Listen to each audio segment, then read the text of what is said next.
And then she picked up the dildo, dude. Oh, shoot, we're live? Okay. What's up, YouTubeites? Welcome to... What happened with the emu? I don't understand.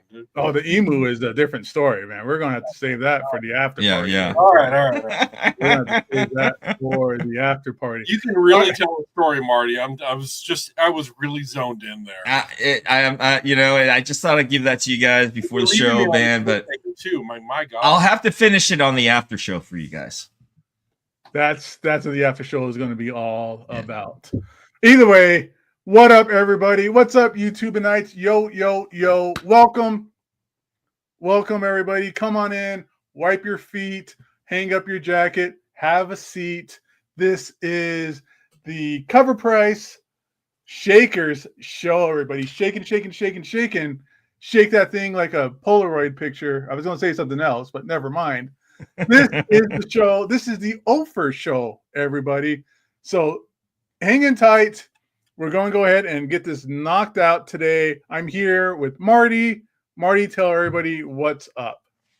Greetings and salutations, geeks and geekettes and YouTubeites out there. Thank you for joining us for another Thursday Shaker show.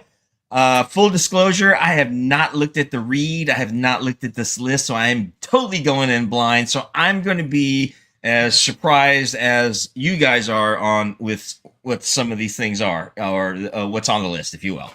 So it's going to be interesting. Thank you for joining us as always. We are hoping that you enjoy and stay with us to the end of the show. We're going to be doing the Shaker tonight. So let's see what's out there, and should be a good, fun show, you know. Lando's not here, but hopefully he'll jump in later.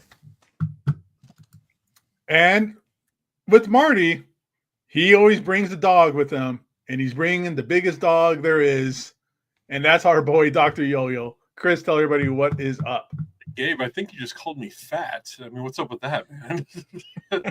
Calling you a dog is calling you fat? No, calling you fat. The biggest dog of all. Yeah, you're the big dog. I don't know, man. I don't know. He's a big. I think I don't know how he took that. I took it like that, Gabe. I mean, he's the big dog. Top dog, big dog. Hey, I'm really glad I'm here. I've been waiting all week for this. Hanging out with you guys on Tuesday was great, but the Thursday show, this is the Shaker show. These are the most interesting sales of the week. And this list is collated by the fine folks over at COVR'ing, which is basically the sponsor of this show. And we're so happy to be working with them. So buckle up. They don't sponsor nothing. It's everything.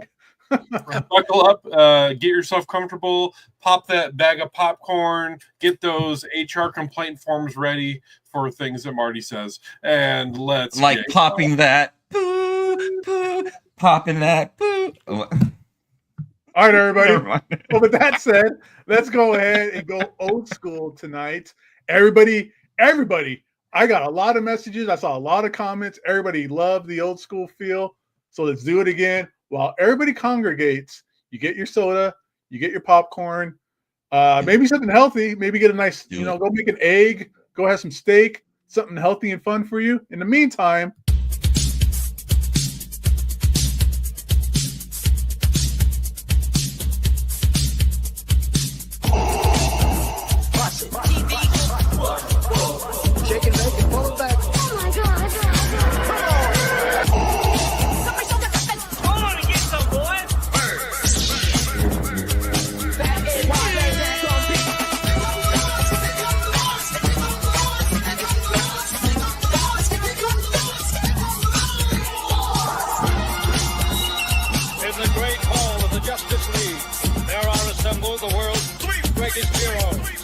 created from the cosmic legends of the universe. Their mission, to fight injustice, to right that which is wrong, and to serve all mankind.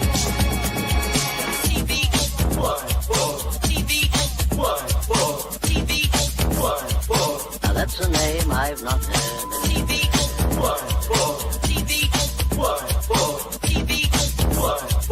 Wrap it up, fuzzball. In this, you shall know that the Lord is upside. Shake and bake and pull it back. that the Lord is update. In this, you shall know that the Lord is update.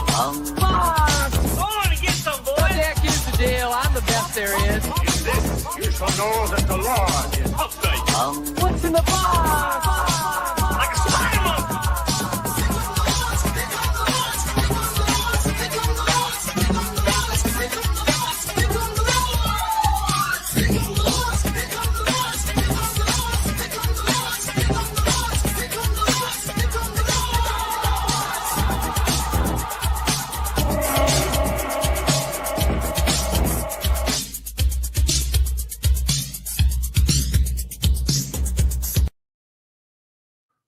There I like we it. are. Hey, look at that. Everybody got to see Dr. Yoyo doing his thing, man. Pulling it out, showing it off. Look at him. I have not got a chance to see it yet, Dr. Yo-Yo, because when you did it, I was out that episode. So would you mind showing a little bit? I don't mind at all. Yeah. Do we got any kind of music at all that we can put behind this? That's not going to take over the screen. Uh, I like it. I like it.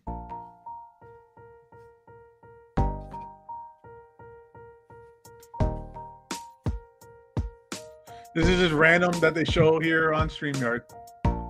Wow. Marty, bust some rhymes, buddy. I know you got it in you. Hey, put him on full screen, man. Put him on full screen. That's a good idea.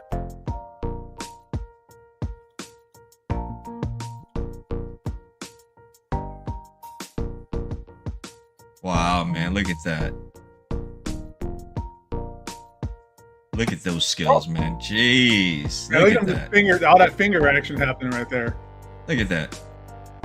Jeez. Look at that there. Dr. Wow. Yoyo, save some women for us, bud. Come on. Look at that, man. You make that thing look so smooth, dude. It's like, I mean, I don't know how you do that, man, but it looks very, like, fluid, if you will. Hey, Awesome job, dude. A lot of wasted youth. Yeah, look at what Very I got impressive. behind me, man. I wasted my life. Yeah, I hear you. I love it. Got that background music going on now, Gabe. You know, you had that, you know, just lower it a little bit, and we have a nice little background music for the show. Yeah, that was a good sample beat there. That was perfect for some trick flow. That's good. Yeah. stuff. Very I true. picked the Very- random one that StreamYard had on there first. Real quick, Dizzy apparently saw me at the comic book store today and didn't say hi. So Who? Dizzy here, Dizzy Comics and Spec. Oh, DC. Okay. He saw me at the comic shop. Apparently, we go to the same comic book store. He didn't come up and say hi. So Rudy, go ahead and ban him, dude. Block him. Get him out of here. Yeah. Oh, shit. No, but if you see me in public, man, like definitely come up to me. Like Yeah, I love to absolutely. meet everybody. I am the same way here. I am in person. Like you probably Gabe saw me will in back sign- nonsense for a Gabe little will bit. sign any book that you want. Okay, just Right. put it in front of him, he'll sign it. That's probably why they're not approaching you, Gabe. If you're like the way you are, you know, in person, yeah, that's probably why they're not going to approach you, man. Yeah, hate to say I could be a that, little intense. I can see that. I'm a kind. You don't see me very well in here, but I'm kind of a big guy, so it's like I can understand. yeah, you're intimidating, dude. You know, you got that bulk on you. I am not intimidating whatsoever. you don't see a guy wearing a Hawaiian shirt and get intimidated. Like, come on. Yeah, well, I mean, Yeah. get yourself a little goatee, you know, keep that bald thing going. I mean, you could look intimidating. You look like a biker dude, you know? And of course, change the Hawaiian shirt, dude. You know what I mean? Throw a Wolverine shirt or something. Skin The tight. Hawaiian shirt's cool, man. It's a little too loud. I might need to turn it down a little bit, but I love. I the got a Hawaiian headache shirt. just looking at you, bro. Okay. All right. So speaking of headaches, everybody, let's go ahead. And the only cure for a headache is not more cowbell. The cure for a headache for today is going through the Oprah list, the Shakers list of all the highest, most interesting, amazing, what happened kind of sell. What book is that?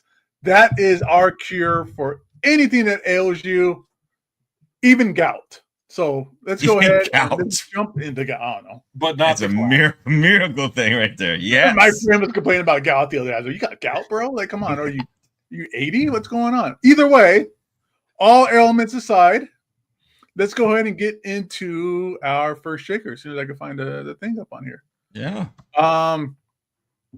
It's runner up and then 1 through 10 then, right? No, just 1 through 10. No runner up. There's no runner up? No runner up. No Why is runner there up. no runner-up Just on here then? Delete. because it's Look for All right. Whatever. I just won't do that one. And you here that I thought was a runner up, go to hell. You are not in the system anymore. All right. First up, everybody. What do we got there, Chris? You're up first, right? Yeah, Go. yeah. We got Avengers Annual #1 by Marvel in 1967. Annual issues used to be a major event in the 60s and 70s. While not consistent every year, an annual was an extra oversized issue in a particular comic run. It often featured a longer story than a regular comic, as well as several backup comics. This book is no different. It has a total of 5 stories within. This main story follows Mandarin using the Masters of Evil to further his scheme. This book saw a return of Iron Man and Thor, who had left the Avengers team back in issue number 16. They would both go on to make cameo appearances before fully returning to the team. Behind the scenes, Don Heck stepped away from his work on the main Avengers title to focus solely on this issue. In his absence on the Prime title, John Buscema John took over as the series artist, a role he would go on to hold permanently. Over the course of his career, John contributed more than 50 issues to the Avengers. Meanwhile, Heck only returned to pencil a handful of issues, including the interiors for Avengers 45 and Avengers Annual #2. After that, he did not return to the series as a penciler until Avengers 105. When this king-size special was released, the format became popular with fans. As such, it had a very strong print run. With 686 copies of Avengers Annual #1 being recorded on the CGC census, there are only 11 9.8s, which led to a king-sized sale of Avengers Annual #1 for $15,000. $15,721, but $15,000. Damn! That is a slightly used Kia, my friends. That would be a beautiful looking book. A 9.8. Any kind of like 9.8 that's like a Silver Age 9.8 is just an absolute just beauty show right there. I agree. I remember reading these as a very young kid, or like 10 years old or so. I remember reading these early Avenger books, and I remember also just having that feel like, just like what the Reed was talking about, how Iron Man had left the Avengers, and then you see it's that certain nostalgic feeling, man, when you read these old books like this, man. Even all the way back when I was younger, man, just excited to see what's going to happen next. The writers had a really good way of keeping these cliffhangers on you and wondering what's the next book going to be like, what's the next issue going to be like, and so it's that exciting feelings when I look at these earlier Avenger books, these earlier Captain America, Thor's, Scarlet Witch. I mean, these are classics. Yeah, good stuff. Shout out to Liger Style. He made it on the list. He's the only one that had it so far. So shout out to him. Nice, and dude. by the way, everybody in the chat, Chris, is letting you know it's Buscema. John Buscema. Okay, Buscema. all right. And his brother, Sal, who went on and did comic book art for a long, long time after Big John stopped doing it. But Big John Buscema, like his art style is like, he's like the Kurt Swan of Marvel, meaning like his style was basically the house style for most of like the Bronze Age. Like it was his style there. It kind of went off. And you could see that in all the other books too, with the other artists. Yeah, you can see the like similarities. Even in books like Conan the Barbarian, you see very similar art style to that too, around this time frame. Yeah, so most of the Avengers that I read when I was a kid was the George Perez run. Oh yeah, in the '90s. That's kind of how I was. the George Perez, the Heroes Return stuff. The Kurt Busiek, before that, George Perez. Before that, okay. So his first run on it, okay. Yeah. And so I mean, I that's how I was really introduced to the characters. I'm going back now and buying a lot of these silvers when I can find them for a good price. As a matter of fact, like 67, 68, 69, 70, that's kind of the first Squadron Supreme introduction. And I just recently picked up all of those for a pretty good deal. And I love the way these books look, and I love the way the interiors are. There's so much joy when it comes to these old Avengers books that, I mean, it's like you almost miss it now, right? Because it's so gritty and dark. Everything's so gritty and dark, and everything was kind of so campy and wacky back then. So yeah, it was exactly. Was. And then it takes you. It's time traveling shit. Takes you back to a different time, man. Yeah. All right. So talk about going back in time a little bit. Let's go ahead and get to number 2. Marty, that's you. You're up, bud. Yeah, that's me, brother. Number 2 brings you Harlem Youth Report number 5, published by unknown publisher 1964. Harlem Youth Opportunities Unlimited was a social activist organization created for educational opportunities, community-focused action, and increased employment for the Black youths in Harlem in 1960s. Wow, that was a mouthful. The organization was given a grant in 1962, and with the grant, published this comic book that examined many of the current issues these residents faced and suggested a path forward. It has been reported that there were no issue number 1 through 4, and it is speculated that they may have been 4 previous non-comic outreach publications. The book, which can be read online, was only distributed in Harlem and is considered extremely rare, as we've only seen 7 sales since 2009. With most of the sales occurring at auction houses, Heritage Auction compared this Silver Age book to Golden Age books like All Negro Comics and Negro Romance. Because of the limited distribution and that only African American comic book readers would purchase a copy at the time. Not surprisingly, when a raw, very fine copy came up for the sale this week, it sold for an incredible $2,750. Collectors are noticing these rare pieces of historical significance and have not shied away from dropping big bucks to have them in their collection. There we go. Wow, man. I mean, talk about rarity. Like, this book was only passed out in Harlem.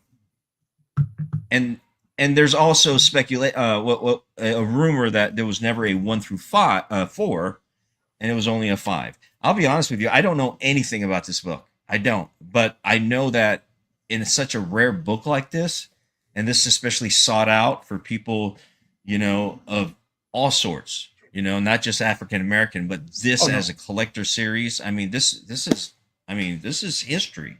Yeah, I bet you more than black folk read this book or got it. I know it was only handed out in Harlem, but I mean, I'm sure there was jazz clubs or things like that where people probably found it and picked it up and stuff like that too. But yeah, like you're saying, like, what a piece of history that this was just so culturally different, and it survived through. That's what I love about these old books, is that they survive through wars and different presidential administrations and people moving and all that kind of stuff, right? That and book burnings and all that kind of crazy stuff. That this is still around, and that a VF, which is a pretty decent copy, that's like an 885, 2750. That is crazy. Yeah, is awesome. I mean, look at the time frame, 1964. What was going on around that time politically? I mean, there was a lot. Yeah, civil rights. You had Vietnam War going on. You had, Watergate. The list goes on. So this, talking, and it goes back to what I was saying, a piece of history right here. I mean, this book, 1964, man. If you find this, Marty, while you were reading, I went ahead and for those of you who check out this article on Cover Price later on, there's going to be a link where you can read this issue online. I went ahead and pulled it up, and I've kind of been skimming through it. It's very interesting. It goes through the history of Harlem, like how the city was founded in the 1880s, and that most of the housing was built between 1900 and 1929. And then, like after 1929, only 2% of the houses were built. It talks about statistics about the youth in Harlem, the percentage of them who meet educational milestones and stuff like that, and it has call to actions on how the community could come together and stuff like that. It's very interesting. This is a book that would have gone out and would have probably brought a lot of pride to the people of Harlem. It would have acted as something that gave history of their community that they may not have known about, and also would have done things like encouraged them to join the Harlem Youth Unlimited, which would help them with things like college and educational help and support, tutoring. This is a pretty incredible piece of history, and it was probably very impactful. I would have to imagine. At least the intent was to really help that community, it's pretty cool. You're muted. Push the button. Muted. Awesome. Thanks for that info, Chris. I'm glad you pulled that up. That's cool. So Harlem Youth Report number 5, $2,750 for a very fine copy that somebody found lying around somewhere. So with that, let's go ahead and get to number 3. Shaker, back to you, Mr. Marty. No, that's me. No, that's or back to you, Mr. Chris. We got Nintendo Power number 28. It's me, Mario. This is so cool. This is the Nintendo Power number 28. Came out by Nintendo America in 1991. I have this, so I make a list with this right here. Yeah. The Shaker has covered several Nintendo Power issues in the past. These issues not only provided a nostalgia look into the video games of the 1990s, but also became some notable firsts. Early in this magazine's history featured the first appearance of Link in a comic strip, and the first appearance amateur art of J. Scott Campbell, and a sought-after preview of Street Fighter II, and the first appearance of Yoshi. After appearing in Super Mario World in 1990, the friendly dinosaur starred in several of his own video games, dozens of Super Mario Bros. Sequels, spawned toys, t-shirts, figures, and, of course, the Nintendo Amiibos. On average, sales of Nintendo Power have hovered around $50 for raw copies the last few years. Prices for graded copies, on the other hand, have shot through the roof at the same time, with a high for a graded 9.8 copy was set back in 2023 when somebody paid $2,200 for it. Over the next year, a 9.4 sold for $960, followed by a $170 sale for a graded 9.0. This week, the market picture for this book changed again when a graded 9.6 sold for over that 9.8 price at $2,375. Woo! I mean, my copy is super beat up, but Nintendo Power, this is how you got the information for Nintendo games back in the 90s. There was no, I mean, you could, use dial-up modem and get onto a BBS forum to get clues and stuff like that, but nobody did that.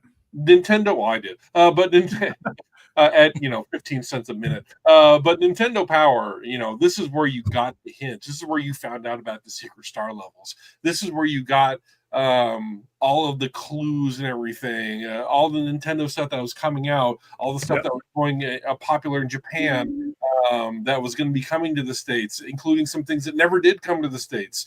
Nintendo Power was an amazing publication. I would go to the grocery store and I would flip through it just to get like the cheat codes. Yeah. Or whatever the strategy was. Did you really? Oh, yeah. The games That's I would right. flip through it, and I would just get the code and memorize. I thought they it. were bagged. I thought they were like poly bagged. There was Man. always one that Couldn't was get- open at my store, at the grocery store. Oh, okay. I've been some Go in dick there, shit that opened it, but- you like write down the 16-digit Game Genie code. You're one numeric off, and it doesn't work. Why doesn't it work? It's yeah. But wait, did the notes on there, Chris, say that this is the one that was the first amateur art of J. Scott Campbell? No.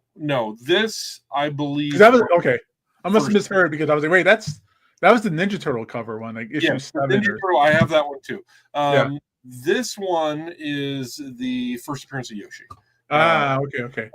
But how cool is it for a 9.6? Because I had copies of Nintendo Power. My friends had copies of Nintendo Power. Like you said, yours is all beat up. Mine were beat up. They were thrown away after a while. Yeah. Like I didn't save Nintendo Powers like I did my Wizards, but these things are always tossed out. I'd fold this thing up, stick it in my back pocket, and read it Yep. on the bus to school. I mean, Yep. this obviously I don't have those copies anymore. But when you're an adult, you can go back and buy your nostalgia. And that's what's happening here. Somebody went back and bought their nostalgia. Yeah. There we go. Absolutely. I Universal mean, cheat code. We all now have Infinity Lives. Thanks, Derek, Yeah. for the Konami code there. Yeah, hit select, and then you get it for 2 players. There you So go. yeah, select start. Oh, cool stuff. Marty, did you play Super Nintendo? no, I wasn't a big gamer around 1991, man. I just Okay. did not get into it. Yeah. I do remember this book coming out though. Commodore? Commodore. No. 1991. Let's see. By that time, no. What game? When were you gaming? Is that just the question? I was gaming pretty much with Call of Duty coming out, and around that time period, 2008 again. Prior to that, I was gaming Commodore 64 and ColecoVision. You guys remember Coleco? Yeah, I remember Coleco. I never had one. I was a little before my time, but I remember Coleco. In my ColecoVision, right, I had the Atari adapter to it. I didn't have an Atari, but I had an Atari adapter to my ColecoVision, so you can play Atari cartridges in there as well as the ColecoVision, and but it was very basic, simple games like Pong. You remember the game Pong? It was like games like that. Yeah. Everybody knows what Pong is. I started off on the PC, CR online games on DOS, but my aunt who lived next door had a Nintendo, and whenever I babysat the kids, I could ignore them and play the Nintendo. So Nice. I appreciated that. Speaking of ignoring kids, let's go ahead and go on to number 4, everybody. It's a deep cut, Jade. Nice. Okay, number 4, Shaker, brings you The Pocket Guide to China by the United States Department of War, 1942. The Pocket Guide to China, created during World War II by the U.S. War Department in 1942, is not considered a traditional comic. It is a historical document meant to educate American military personnel stationed in China about Chinese culture, customs, and social norms to foster better relations during the war. However, the War Department used comic strip art and caricatures to deliver important information to the troops. Will Eisner is well known for his work on PAM 750-30 and Army Motors, a preventative maintenance magazine. The information and how it is written should be troubling for the modern audience, but as historical document, it is pretty insightful. Following the end of World War II, the War Department dissolved into separate department of the Army, Air Force, and Defense Department. When grading this book, CGC got creative because it is much smaller than a regular comic book. The internal pocket of the slab is centered and sealed to the frame and to protect it. This book was printed in 1942, 1943, and 1944. The CGC census only had 17 recorded grades of this pocket guide. Recently, a CGC 8.0 sold for $420. Wow. These are very nice things to have because I'm really big into old military army ARs, FMs, TMs.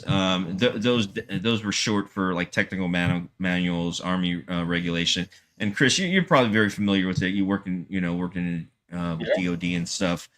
But these are good parts of history that you find in museums. With a lot of the display cases that you see.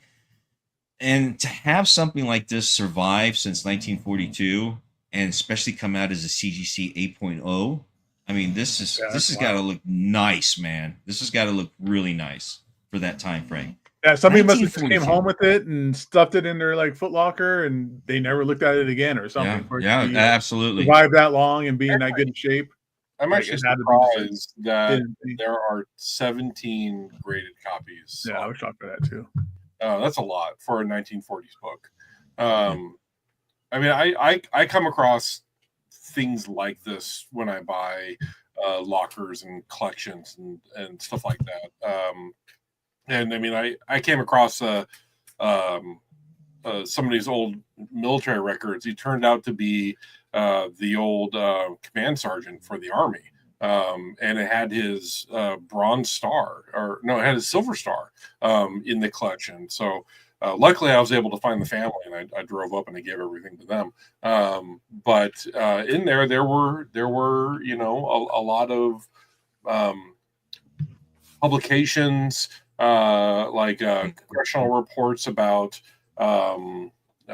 various things, and it's just all so interesting. It's all history. It's all quite amazing. I love stuff like this, and I am so pleased to see it get some love by collectors. Well, I just love how the military uses comics for like their kind of like, I don't want to call it propaganda, but for like their kind of like, here's some information about the people, stuff like that. Comic books and the military have a very, very strong relationship. I mean, that's how Europe got comic books. Europe didn't get comic books until our soldiers were over there, and they brought comic books over, and they would leave it there, and the kids found comic books. That's really how the European comic book scene kind of started. So that military stuff, Stan Lee wrote stuff in the military too, when he was in the military for a little bit. Jack Kirby drew a little bit. I don't know if it was for manuals, but he drew when he was in the military too. So there's always this really connection to all that stuff too, which is interesting. Yeah. A lot of the aviation manuals, the first couple of versions of them, a lot of the aviation manuals were drawn by comic artists because they were trying to figure out a way to engage with the youth that were essentially conscripted into the job. I mean, not a lot of people were volunteering. After World War II, when we were looking at things like Vietnam and then the Korean War, not a lot of people were volunteering to join the military at that time. Yeah. And so they were trying to figure out a way, how do we connect with this youth that was essentially conscripted, and get them to gain the knowledge while also entertaining them. And you're right, Marty. TOs, manuals, all that kind of stuff. It's actually what I do now for the government. I write those things. Unfortunately, I'm not allowed to hire a comic book artist. Right. Actually, the Army still publishes a monthly, like a pamphlet-sized comic book, if you will. I'm going to say comic book for like the maintenance, portions about preventive measures and safety measures. So they'll come out with these like pamphlets of very similar to those monthly. And I like I said, I left the military and I ended up taking with me a few of those pamphlets, especially when I was in Afghanistan. They would pass out different pamphlets for whatever, for this and for that. I mean, so, and I loved hanging on to things as a collector, so I put them in my my collection of all my military stuff, Yeah. All right, cool. That's some fun history with this one today, guys. All right, coming up next is one of my favorite ones on the list. So number 5, Shaker, is awesome. Yeah, this is really something else. We got Punisher number 100 for Marvel Comics in 1995. Here is another book that drips 1990s. If 1990s was in the liquid form, it would be sliding off of this comic book. Some may remember it as a time of too many straps and pockets, long hair, biceps the size of Toronto, no feet on covers, etc. And it was, to a degree. But that's where the charm comes from. This book is a prime example of the said charm, capitalizing on a golden opportunity to pair a famed artist, Michael Golden, on the Punisher Centennial issue and make it matte gold. We might call this the gold member book. Oh my God. Cover price, shame on you. It's worth going out for everybody. Shame on cover price in the chat. Come on. Gold member joke. My God. It was worth going out for. The series would soon be shelved for just 4 issues later, and Golden pulled out all the stops. This cover is nuts, but it is slowly being lost to time. Considering that this issue was released at the end of the run, this book had a severely limited print run and was paired with the decline in Punisher fandom as the Dolph Lundgren outing was 6 years past. If he dies, he dies. And the cultural identity of the U.S. at the time abhorred the graphic violence that he had been known for.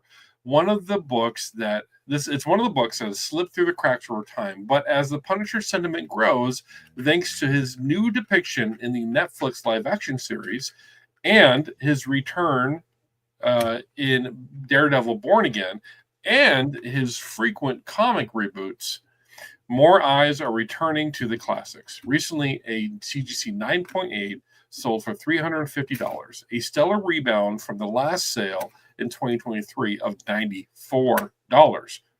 An improvement from the previous high back in 2018, $299. So we have a big pop in 2018, a strong dip in 2023, and a very good pop just this last week. Raw copies are also on the rebound, with a recent near mint 9.4 raw selling for $183 just a few days prior. Part of the rise is the uncertainty of how many of these books are out there. CGC does not denote it from the other foil copies, and there are no definitive print numbers elsewhere. If it's gold, it's gold, and we don't know how many there are. The other part of the reason Punisher is back in popular conversation thanks to the new Daredevil show. It's a gamble for some, but if it's a book you love, don't fight the feeling. I love God. Michael Golden's version of the Punisher. I really enjoy it. Matter of fact, I got a few of the Punisher books signed by Michael Golden at conventions, and I tell you what, man, I really like his style. I really do. It just kind of pops for me, you know. And did you guys check out that Daredevil trailer? Did you guys watch it? You're muted, Gabe. Push the button. Damn it. Yes, that trailer, I love that trailer, like hardcore. That thing is awesome. Man. Love the violence, love the breaking of the leg, love the breaking of the arm, like all that stuff. That's exactly. I've said it before. Netflix's Daredevil is the best Marvel show there's been, and this feels like it's continuing that awesome trend. So I'm ready for it. March cannot get here soon enough for me. I already got that day off of work, so I can sit here and watch it all day. You're gonna binge watch that thing, huh? Well, I don't know if they put the whole thing on at once or if it's just one episode. Either way, I'm gonna watch it. They typically do. Take a day off of work. I don't need an excuse. Yeah, they typically did in the past. The other ones, they just kind of dropped all of them. I think and I hate it when they just drop one though. But yeah, lately they've been kind of dropping a clump. Like here's a few, and like 2 or 3 or something sometimes. Yeah, well, we'll see what happens. I think that the new Daredevil show has a lot of potential. I really liked the Echo show, and and it's the same Oh, kind yeah. of style. I think it's going to be fantastic. And I haven't thought about that in a while, man. Yeah. can you ask for a better Kingpin? I mean, really, Yeah. it's That was a good choice, definitely. so good. So a lot of people in the chat are talking about this. Looks like Tim Brandt has this one as well, meaning that he made the list twice so far tonight, which is pretty cool. By all means, if you have one of these on the list, go to Instagram, do hashtag cover price. Make sure that you spell it the way that this website is spelled. Hashtag Shakers, hashtag LOTBR. You can tag us on there. All of our Instagram names are here. And show us what you got. Show us the ones that you got. I know that King of the Gold State is constantly showing us stuff he's got on the list. I know that a couple other watchers do too. But I mean, while you're here, go ahead and go down. What was that? Alex does. JD will tag me and stuff too. Yeah. Tag me in there, man. Why y'all tag me in there? Tag me in there. I want to be part of that group, man. Tag him. You guys don't like me or what? What's going on here? Tag Marty in. You gotta, yeah. While you're here, let's go ahead and do our call to action. We're at halfway through the list. See that bell icon? I want you to look at that bell icon, and I want you to think about taking the first scoop from a brand new open jar of peanut butter. All right, because clicking that bell icon is just as satisfying as scooping that first bit out of that brand new peanut butter jar. And if it's not the same to you, well, then you're broken and I can't help you. But you can try again by hitting that subscribe button and hitting the like icon. Thank you very much. There you go. Thank you, everybody, for everybody and their support. This is a great cover. I love the regular cover. It's all silver, and he's holding the gun backwards with his thumb on the trigger, like he's shooting himself. These last few issues of Punisher have great covers. Like Bill Sienkiewicz has that really creepy bullseye. It's like 102. Like there's some great stuff in here. So, all right. So let's take a look at the next one up here. Number 6. Go for it, Yes. Marty. What do you got? This is interesting. Look at this. Number 6 brings you, Ronald McDonald, number 1. Published by Charlton in 1970, the original produced as promotional material for the beloved fast food chain, Charlton Comics introduced a landmark book that marks the debut of the iconic Ronald McDonald. This week, a notable auction hosted by Heritage achieved a remarkable milestone with the highest recorded sale of a CGC 9.6 copy, fetching an impressive $2,160. For fans of the talented illustrator Bill Yates, who crafted the cover art and interiors, this comic may not be as hard to find as some might assume. This recent sales excitement will likely ignite a frenzy among collectors and enthusiasts. Those who may possess or start to hunt down raw copies could be motivated to sell this book to CGC to achieve a coveted grade of 9.6 or higher. It's an exhilarating time for comic book fans and collectors alike who may see this as the perfect opportunity to enhance their collections. Wow. This is amazing, man. I mean, I don't know what to say. This is interesting. I've got this one too. You have You this? have this? That's crazy, dude. But mine's in poor condition. It is beat. Wow. And a poor copy is only worth like $10. So I've got it in my. Interesting. You can't see it, but off to my right there are about 8 or 9 short boxes of comics that I still need to process. It's in that lot. I picked it up on my last trip to Pennsylvania when I went antiquing with my wife for our anniversary. But I think I got it for like dirt cheap, and it's so beat up. I just had to pick it up because it was so damn funny. Yeah, it's so cool. It's very, very cute and fun looking. It just brings me back to McDonald's today. It's horrible. Like, it makes you fat. It makes you sick. It kills you basically.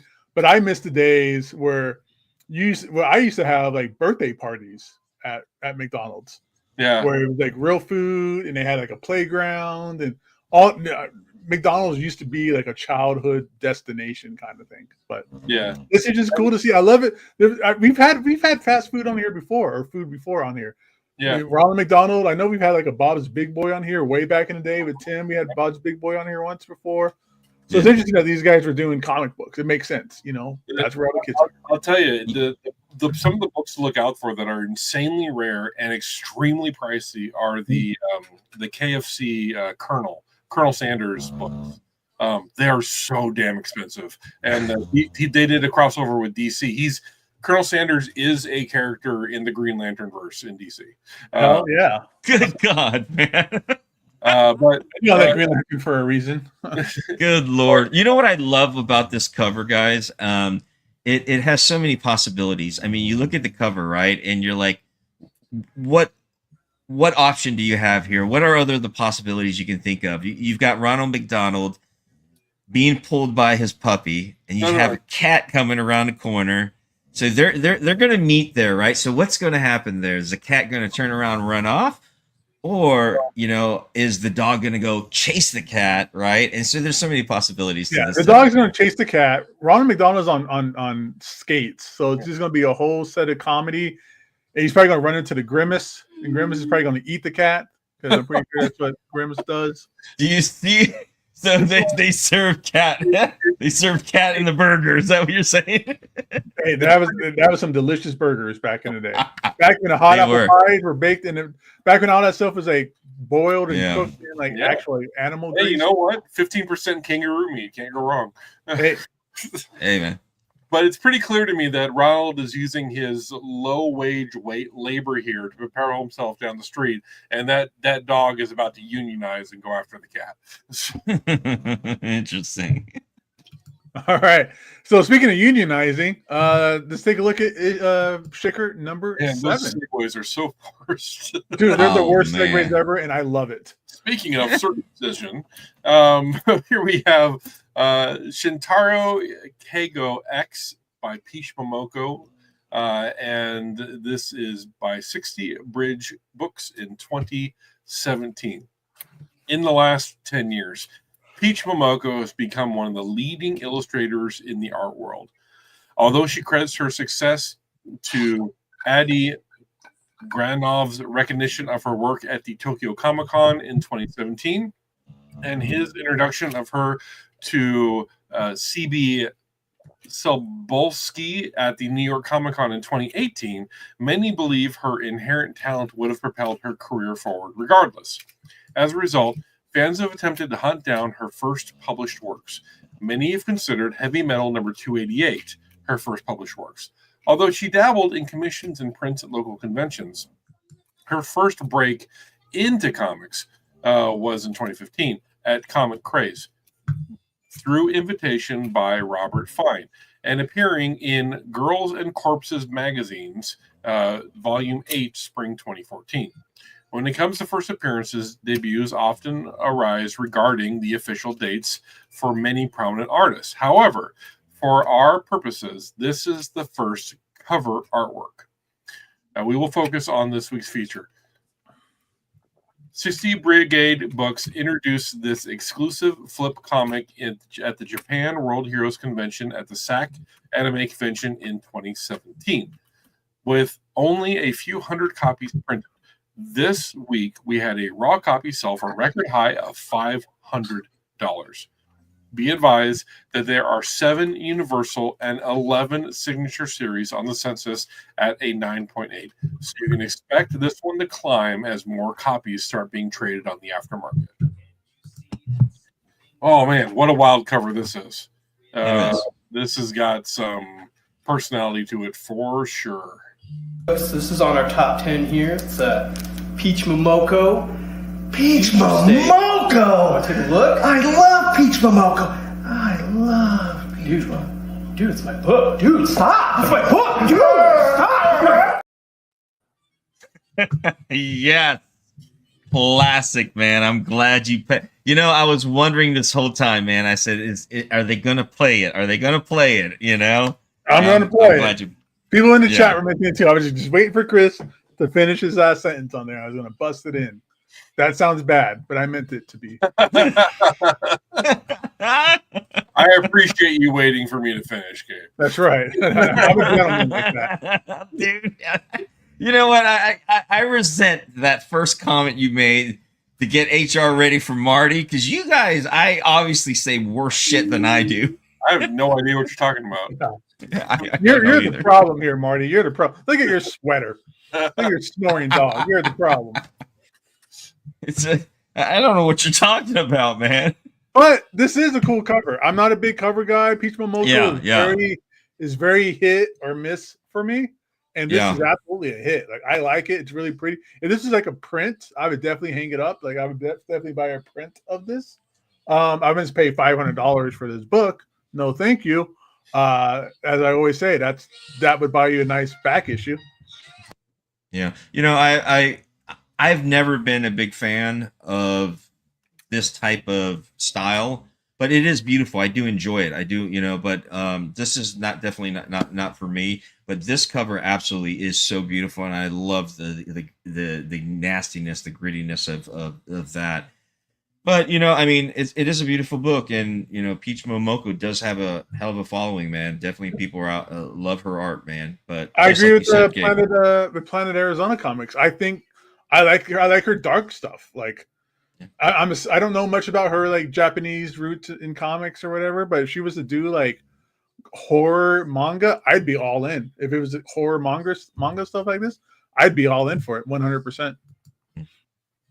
Yeah, this is some cool stuff. I mean, I like Peach Momoko. She's her covers are always interesting to me, and they're different. You know, a lot of covers are very similar. A lot of artists have very similar work.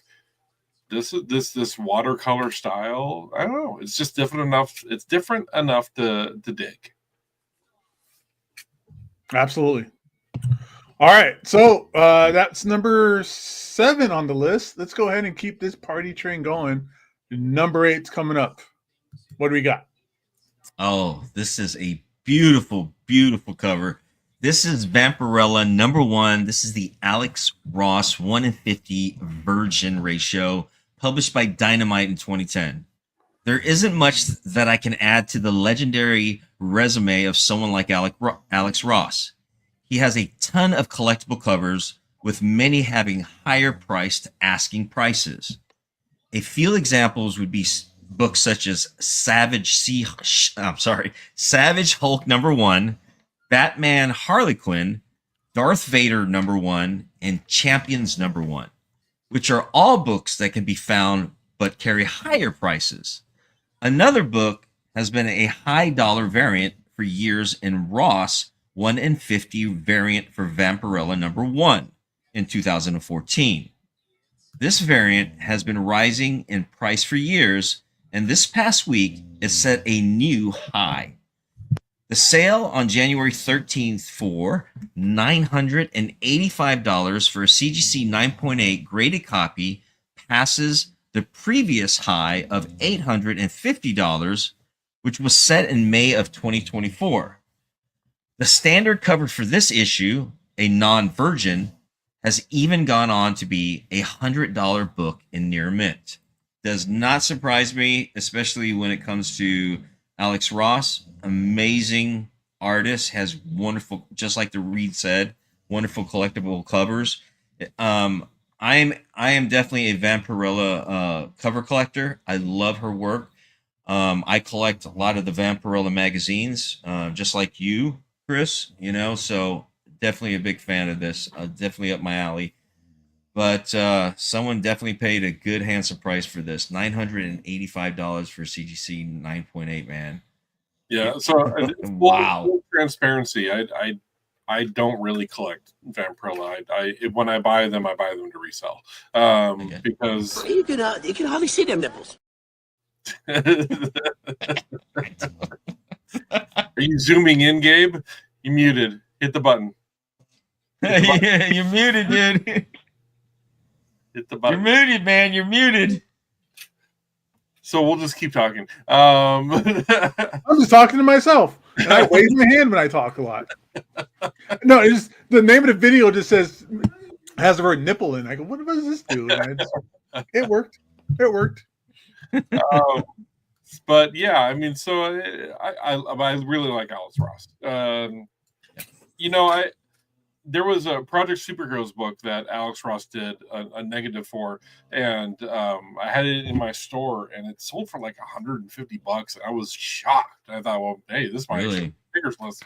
Some of those lower print variants of Alex Ross, especially in the 2000 to 2015 era, they can go for a very pretty penny, especially if they're not on the big two, you know, Marvel or DC. So yeah, definitely keep an eye out. If you guys are digging through the long boxes, through the back shoes, through the dollar bins, and you see Alex Ross covers for non-Marvel, non-DC, go ahead and grab them. Because chances are you could be sitting on a gem. And I think that this is a good example of it. This is an awesome cover. I will say that. I really like the bat wings in the moon. That's probably my favorite part. You know, Vampirella is Vampirella. But this is a expensive book. And even like you read, Marty, even the trade, $100.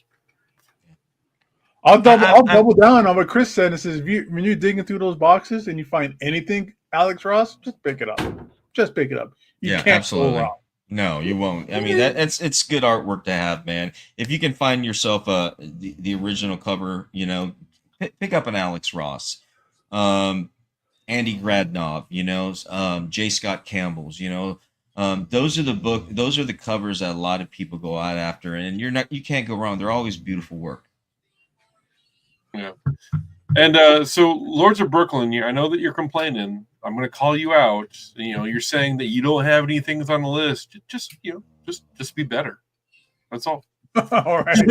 Just be better. That's so messed You're collecting wrong. Just be better. Dude, see, you're totally living your life wrong, dude. you gotta get better.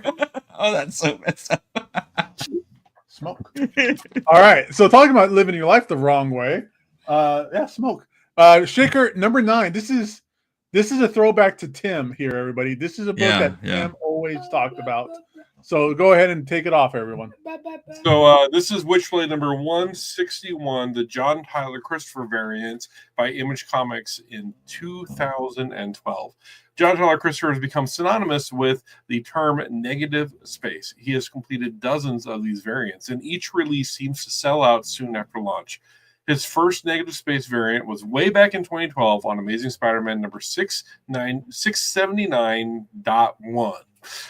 His second variant with this theme was Witchblade number 161, which was released later that year in October of 2012. This book has become much more difficult to find, as collectors have snatched up the lower-priced copies online and stashed them away into personal collections. We covered the upward trend of this book in our weekly report back in March of 2020. It's nearly been 2 years. In the nearly 2 years since, this book has made another jump in price back in 2022, with a new high being set this past week. CGC 9.8 copy sold for $225 on January 14th, eclipsing the previous high. This one is certainly a book to keep an eye out for, and it is possible that there could be one hiding in the back issues somewhere. So this cover's got a lot of things going on with it. You got the tattoos, like the Zerdy style tattoos, right? You got the negative space. You have the sugar skull style face paint. This is some pretty cool work. I honestly didn't know that this existed, and I'm a big fan of negative space covers. Yeah, plus this is also a Witchblade when nobody was really reading or picking up Witchblade, so it's probably a really hard book to find too. Yeah, I love this cover. Era and stuff. Yeah. Right before. I love think this Ron cover. Mars is doing this a little bit around this time too. Dude, I mean, look at this cover. Just like you said with the negative space, but I mean, look at what he had to do for putting all the tattoo look on her, right? I mean, look at the detail to that, man. This is a gorgeous, beautiful. I want this. I'd love to have this book. I honestly, if I had this book, I would go find Thunder Rosa from AEW and get her to sign it, because she looks so much like this with the sugar skull details. Give me some Rosa Thunder fans in the chat. This is an awesome book. And man, Lord, stop bitching, my God. Yeah, just like what you were saying, Gabe, and TLC Comics 1, this was, Tim loved this cover. He was big into like the Day of the Dead look on the women's face. And matter of fact, he had a commission sketch of Princess Leia in that Day of the Dead mask too that he really loved. And so, yeah, absolutely, this was one of his favorite things. Yeah. All right, hey, we're making it through the list pretty fast, guys. Let's keep the ball rolling with number 10. What do we got this week? This is cool. This is interesting right here. Okay, number 10. This is the last read of the night, guys. After that, join us because we're going to be doing the Shaker tonight too, and we're going to have fun talking about some of the books that are on that list, and see what's shaken for the week. Number 10 Shaker brings you The Worlds of James Tynion IV, number 1, by FCBD in 2024 and ALA Conference, published by Boom Studios 2024. Any regular reader of James Tynion IV knows that his ability to build universes that are exciting and richly detailed is up near the top in regards to today's creators. This past year, for FCBD, Boom Studios announced that they would be releasing an issue focusing on titles like Something is Killing the Children, Memetic, and The Woods that would highlight some of his best stories at the company. A limited run was printed for the annual American Liberty Association conference when this was released. These issues are naturally scarce as they were only available in the ALA conference, and the sales data backs that up. This week, a copy of this conference exclusive hit an all-time high raw sale of $267, marking the only second time this book has shown up on the cover price's sales data. This also isn't the first time a Tynion book has been given the ALA conference treatment as an ALA variant of Something is Killing the Children number 1 is one of the rarest versions of the first issue on the market today, with documented raw sales creeping up over 4 digits, while some of the hype behind this purchase could be attributed to previous ALA variants becoming a valuable book. This issue also stands as a testament to the quality of work that Tynion has put in over the last decade and will likely do for years to come. Yeah, man, this is interesting. I don't know anything about this, to be honest with you. I've never read this, just never. This is the first time hearing about this. Yeah, so there are a few free comic book day books that can get you some money. Like the first appearance of Umbrella Academy is a pretty pricey one. This is a pretty pricey one, but this is not only a free comic book day book, but it's also limited to the Library Association conference. Honestly, whenever I see free comic book day books that are not Marvel or DC, I usually grab them because I can get them for about $0.25 a piece.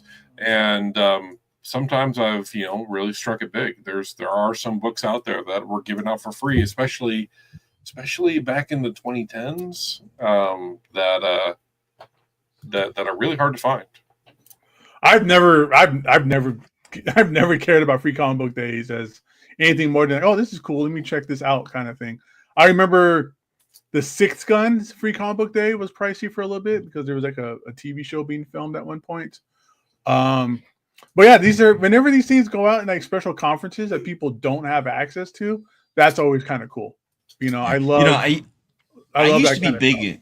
I used to be big in collecting free comic book day books because they were such a big hunt. Because not only were they just at your LCSs, but places like GameStop. You go to different stores for certain variants too. So that was kind of exciting. I had quite a few different free comic book day books from different places like that. Yeah. So Derek in the chat, just for clarification, I don't flip free comic book day books that I get at modern free comic book. when I'm buying, because there's a comic book store here that doesn't have any new issues there. They only buy and resell collections. And when I'm digging through those long boxes, buying stuff at like between 50 cents and $1 each, if it's a free comic book day book, I'll usually buy it from him because sometimes they're really hard to find. So a little bit of clarification for you, Derek. I'm not there stealing. Yeah, it's like Chris had to defend himself, man. Listen, I'm not a greasy jerk here, man. I'm not. It's okay, dude. People flip all the time, man. It's all good. That's all. That's what a comic book store is, right? It's just them flipping books. Sure, that's it, man. All right. Speaking of flipping man. books, let's go take a look at what's shaking on Cover Price right now. Let's do it, man. Let's do it. Shaking. Why don't you show us what's shaking? Where's that shake? See, you guys are gonna have to make me sing it now. It's just, no one wants to play the music, Shake, shake, Shonora. The tune-in party, not tune out. Yeah, man. That's awesome. Right. So, love that Beetlejuice part. Shakers list, everybody, here on Cover Price. Let's go ahead and take a look here real quick. But first, here's recap of the top 10 that we did on Tuesday this week. Yeah. We got the runners up, or this Captain America book is back on here for whatever reason. Yep. And Laura's Bird City Monsters exclusive pre-release is kicking butt on there right now. So congratulations for her. So let's roll at the daily Shakers list. This is the Shakers list. It shakes. It changes all the time. So we're gonna go roll through here and see what we got going on. This top row, the classics. That's what they got going on. Is the classics. I like this top row here, man. This is looking good. We got come on, X-Men man. 95, right? The start of the real X-Men run. Yes. Along with Size X-Men #1. The beginning of that, we got the first Galactus for Surfer, a 9-2. We got Amazing Spider-Man #1. That's when he tries to get with the he wanted to be a Fantastic Four, man. He goes up the building, man. He breaks into the Baxter building, right? And then you have them trying to get a hold of Spider-Man, and they can't get a hold of him. He's like, I'm just here because I want to be part of the Fantastic Four. Yeah, dude. That's he's always looking to join something. He's always trying to get some kind of team out of it or something. Yeah. Look at that Amazing Fantasy number 15. That's a CGC 1.0 that sold for a little bit over $7,000. That's incredible. Yeah, that's awesome. So $7,000 a point. Like that's crazy. I want at least a 2.5. At least a 2.5. 2.5 is what I want. All right, so you're probably looking at like $21,000 or yes. something there, Marty. Somewhere around that time, because I think that's a really good, especially for a book of that quality, man, and it being a grail, dude. I think a 2.5 is like happy. 23 it's grand. It's a happy place for me. Yeah, it's a happy place for me right there. Looks like an affordable place. 23 and 26 grand there, Marty. Don't get me wrong. I would love something better. You know what I mean? I'd definitely go higher for sure if I could afford it. But it's just that piece of history, It's like, these are amazing pieces of history, and Gator. I know what you're saying in the comments that you could buy thousands of books instead of buying this book. I mean, it's really up to you. You'll buy what you collect, but to some of us, having these iconic pieces of history have a different kind of it scratches a different kind of itch. It's a different kind of value to us. And if you want to go spend $4,000 on Batman number 14, so you can have your own copy of what's probably the first Penguin. Or the first cover appearance of Penguin, then go do it. Go do it. It's just it's iconic because it's special to you, and that's why. And remember too, Defenders cover. I like this Defenders, but then I'm taking on the Hulk. He's taking out Doctor Strange and Namor. That's a cool book. Defenders, man. Yeah, and these are all the prices Love that. On these lists. These are all prices of what has sold in the last couple of days on eBay, on Heritage, on live action sites, various various data metrics and information streams coming in. These are sales that are happening. So this isn't quite like Wizard Comics like we used to have back in the day, where it was mostly speculation. They were guessing how much something was worth. These are actual data from actual sales on eBay and other platforms. So recently, a number 2 for Teenage Mutant Ninja Turtles and a 9.8 sold for $3,000. I love this first Two-Face here, or Silver Age Two-Face, I should say. Yeah. If there's any books people want to pull up in the chat, let me know. I can't see. Yeah, please. We are taking requests out there. If there's when they're scrolling down, if there's a certain book you want them to click on, by all means, just put it in the chat there. What's that America's Best Comics right there? Let me see that. Wow, look at that. 1940. Yeah, we're taking a look at this American Best. This is we'll call this a blonde in a red dress for Laura. Yeah. Sure. Yeah. Red 2-piece dress. Beautiful. Yeah, that works.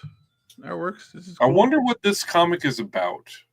I don't think this is not the first time I've seen this, man. I think we've actually scrolled through the Shakers in the past with this book. I've seen this before. I love these old 40s, but I love the guy in the Quaker hat with the American flag. Like crazy fun stuff going on, man. You said Quaker hat. How's the Quaker hat? Gabe, you got a request for Amazing Spider-Man number 20. I think it's up a little bit. The Scorpion book. Yeah, let's take a look at that. Yeah. There's nothing better than Scorpion. seeing than these old Steve Ditko covers and stuff. Oh yeah, yeah, the man. villains were wearing they look like they were wearing pajamas at the time. Yeah. Yeah. I mean, 3,000 for an 8.5. but Ditko was the original one that did the eyes for Spidey. You know how the eyes would move with emotion, with certain emotions. He was the first one to actually do that. This is a great book, and they actually adapted it into in the movies too. Look how goofy Scorpion looks. He got that tail coming out of his Oh god, yeah. Not even he's wearing jammies. tailbone. It's coming out of his shoulder blades. And if you ever read these old, they're so cheesy, man. But they were for that time period, though. You know what I mean? Yeah, they were for 10-year-olds. Yeah, they're very relatable for kids back then. But I love the art. I'm looking at just Steve Ditko was a genius. He was a great artist, but just all the buildings here along the sea line, the details of the little gargoyle head on the side of the building, just the emotion and just the expression and the body weight on this stuff is really great. He's really fantastic about that kind of stuff. He is absolutely the Spider-Man artist. Everything goes to Steve Ditko. Everything goes back to Steve Ditko. Yeah. What else? Conan number 1. I think someone says something about Conan number 1. Conan number 1? Yep, I have that one too. Good old Barry Windsor Smith trying his hardest. Mine's a 7. I think a 7.0. I have a 7.0 on that one. Oh yeah, Barry Windsor Smith. Yeah. Yeah, he was trying to be Kirby so hard back here. Yeah, but it's great stuff, dude. I love this number. This is the start of the. It's considered the start of the Bronze Age, I think. Right, this Conan is one of the books that's considered the start of the Bronze Age. And look at the style. We talked about the style. It was very reminiscent. Remember I was saying that earlier of what we saw earlier in the Avengers number 1 and in Avengers Annual number 1. That sort of art style. Yeah, I also love how they used to just use one color for a lot of stuff. All these people in the background here, they're all just blue. It's all just this one color kind of layout to help them pop and help these guys pop out here too. Conan's another book it's the number 1 and the last issue are super pricey. Yeah, it's not going anywhere, man. Conan is always going to be a staple there. Here's a hard to find book that first appearance. Yeah, Goons. That Goon. I love that type of art. I love that type of art, man. It's that Max effect to it. Yep. Yep. Eric Powell still wasn't quite Eric Powell, but he was. You could see that he was. Yeah. He was forming. This is his formation coming up here. Avatar Press, man. Avatar Press. I miss these guys. Press. They don't put out much anymore. Man. How much are these going for these days? $350 for a raw. Yeah. That's attainable, man. That's not bad. I mean, if you're a fan and if you really want to get a key, I mean, 350 is still attainable. And this is another one of those like contingent first appearances because there was like 4-page story from Dreamwalker in here too. So Yeah. that's always interesting.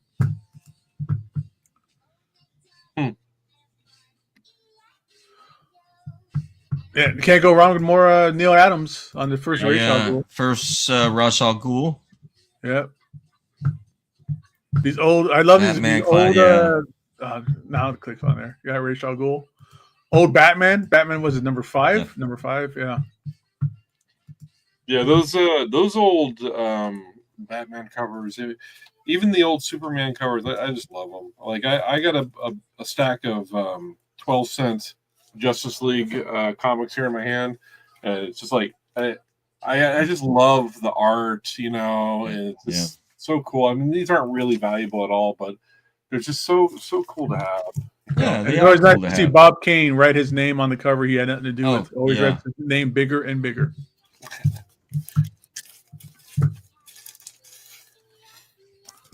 Look at that Flash comic right there. Look at that. Which one? There's 2 on here that's really cool, but I like the one at the airplane, I think. Yeah. He's got Hawkman on there, too. We're going to see more of him. You got to love him, and it's a Flash, and he's not even on the cover. Yeah. Flash Comics. He's on the cover, man. He's got the head. Upper left hand. He's got the floating head. Yeah. What is that, Golden Age? Yeah, Golden Age. Yeah, it's definitely Golden Age, 10 cents. Yeah. Plus, you get the old biplane and stuff. Yeah. Yeah. Man, they didn't know how to draw wings back then. This is just gibberish, but yeah. That must be so pretty in a high grade. That's got to be so pretty. High sell is a 6.0 for 16. Yeah.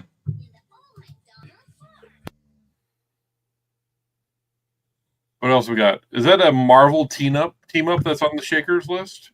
Marvel team up every day. This is a top sell for number 7 at $1,600. That's really interesting. I mean, Marvel team up is like Marvel superheroes, Marvel team up, and Marvel's Greatest Comics. They're all, or sorry, Marvel Presents. They're original stories, but they're not that really sought after. There are a few keys in those series, but overall, they're not really sought after. So it's interesting to see how much did it sell for? $1,600. Yeah, for a 9.8, and normally this is about an $8 book in like mid grade. Slab. What's the significance of this one? There's no key. Maybe it's a Marvel team up number 7. I think somebody just saw a 9.8 for a decent price of like a Silver Age book. I think that might be first Frogman, isn't it? Isn't that first Frogman? I don't know about that. Maybe Marvel team. What was the number of it? This is 7. Let's see what Key Collector says. There we go. Here's something I haven't seen in a while, man. Walking Dead is kind of making a little bit of a comeback here. Yeah. Walking Dead 1, 9.6, $1,400. That's not bad. That's a pretty historical. That's attainable, man. If I say wait a little bit. I mean, we may see a resurgence in price right now just because of all of these Walking Dead spinoffs lately, like the ones that live, the Daryl, right? Fear the Walking Dead, all of those ones, right? So we see a little resurgence in collectors because there are some die-hard Walking Dead fans out there. It's slowing down a little bit. I remember 9.8 were like $3,000 even after the series ended. Just kind of drifting a little bit. I had a chance to buy so many copies of like number 1. I just never pulled the trigger because they were like, $200. I went to Comic-Con once and Terry Moore, the artist, was selling a copy, but it was like a VF. I was like, I don't want a VF. Screw you and your girl's VF, but I should have pulled the trigger back then because it was like $30 or something. Yeah, I've got number 2, 3, and I sold my copy of number 4. But I don't have number 1. I had a big run from 12 to like 110 or something like that. And when the show came out, I was just selling those things in like lots for like tons of money at the point. Yeah. There's another Marvel team up, but I think that's first appearance of Morbius.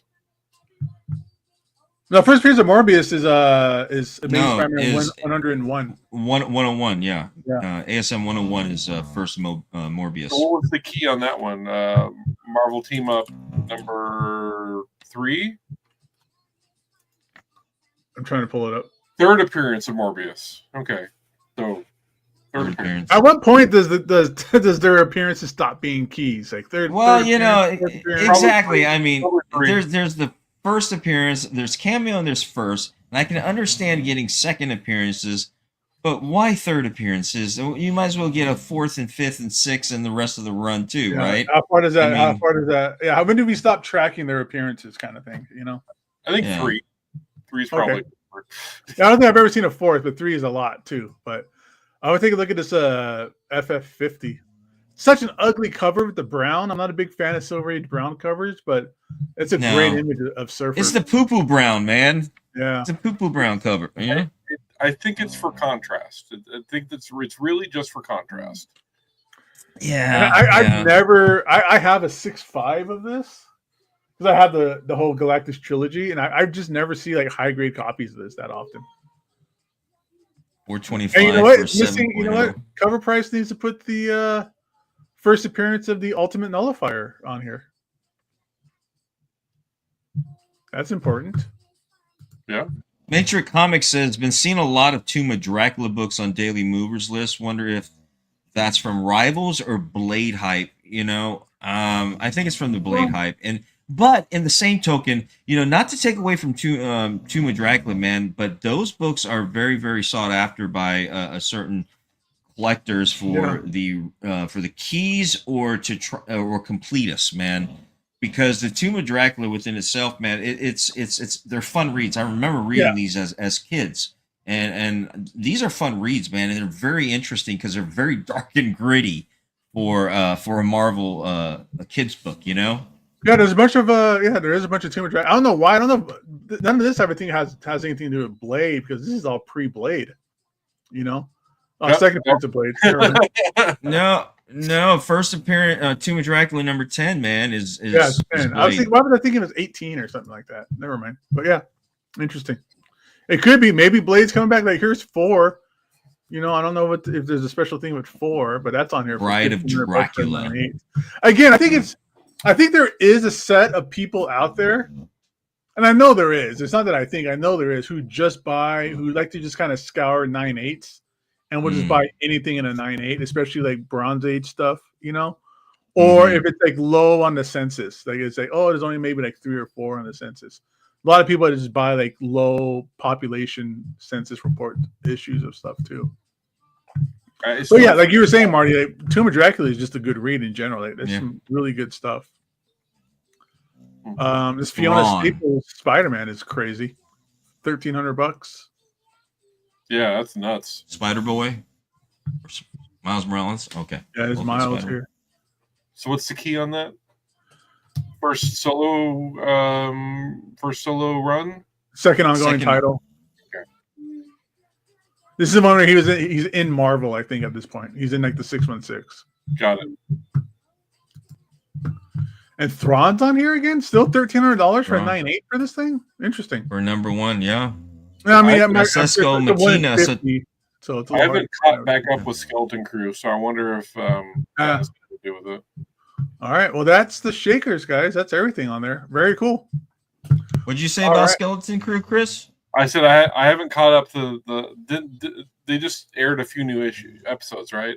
Yeah, they did. Yeah, I saw the last one. I haven't caught back up yet, so I haven't caught back up. I don't know if some of the Star Wars books are popping because of that. No, Thrawn's always been a hot book when they first announced him showing up in help me out here. What was the one right before it?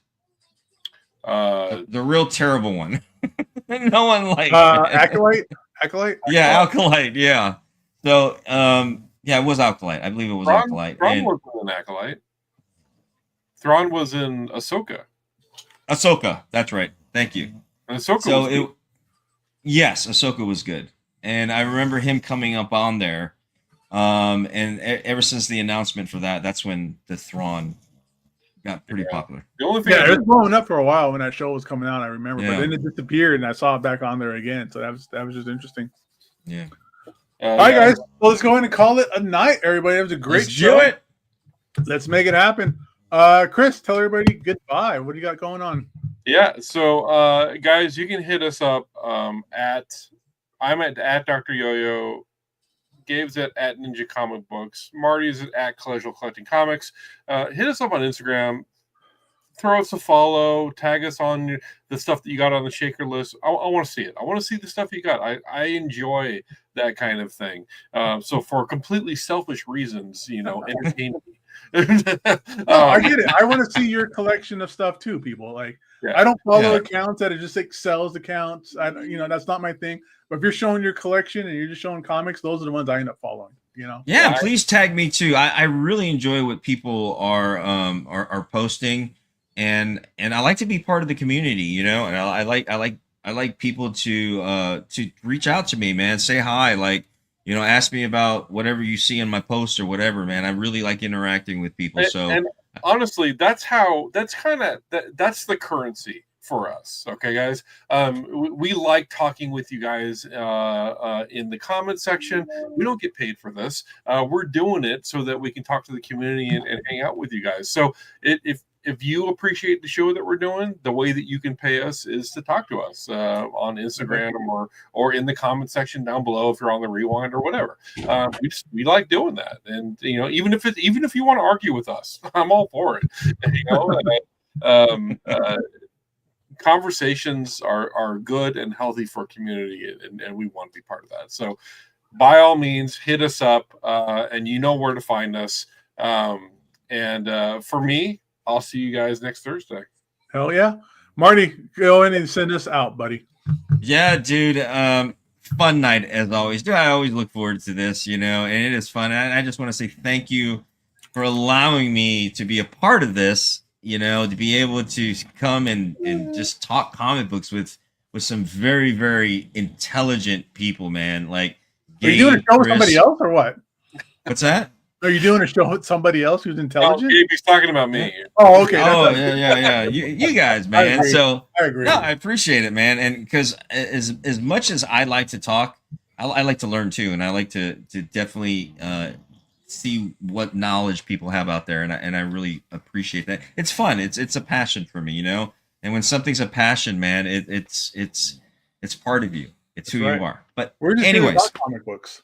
we're just here to talk, and we take our time out to do this and interact with you guys because we love doing it. We have fun doing it. And anyways, may the comic gods and our friend TiVo continue to bless your long boxes and fill them with silver, gold, bronze, golden ages, Frankenshit, Murs, and Star Wars 1/6 scale figurines, and maybe my snoring bulldog. And all of that happiness that we are filled with love. Excelsior. And with that said, everybody, peace out.